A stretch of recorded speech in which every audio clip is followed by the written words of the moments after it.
Une remise de peine intervient lorsque le président en exercice utilise les pouvoirs qui lui sont conférés par la Constitution et les services correctionnels pour gracier un prisonnier, ce qui revient à abréger sa peine.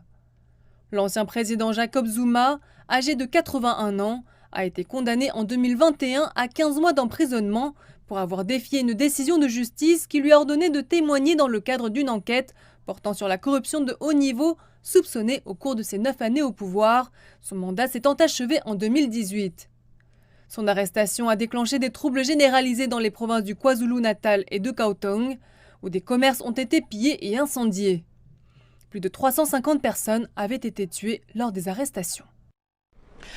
2 mois après son arrestation, l'ancien président a bénéficié d'une libération conditionnelle pour raison médicale. Mais le mois dernier, la Cour constitutionnelle a annulé cette décision, ouvrant la voie à un retour en prison de M. Zuma.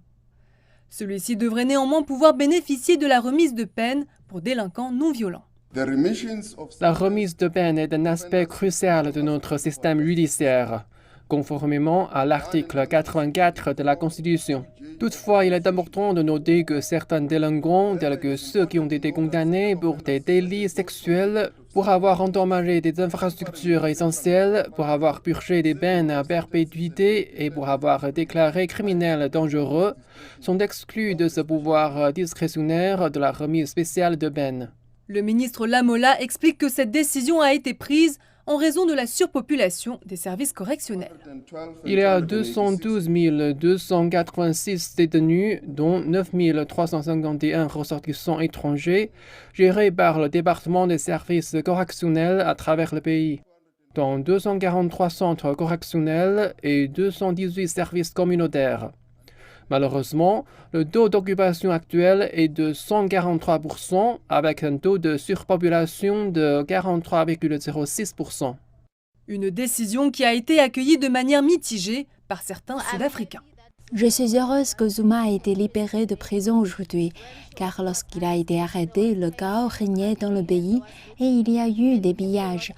Beaucoup de gens ont perdu leur emploi, alors je suis heureuse qu'il soit libéré. Ce n'est pas un bon message. Il a enfreint la loi, il a été démontré qu'il a enfreint la loi.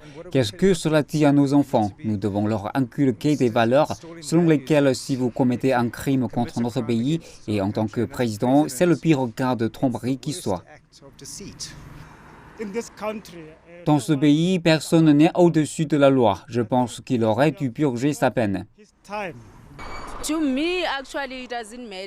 Pour moi, cela n'a pas d'importance, parce que je pense que la Constitution a rempli son rôle. Le fait qu'il ait été le premier président à aller en prison, c'est tout. Jacob Zuma sera le premier détenu à bénéficier d'une remise de peine.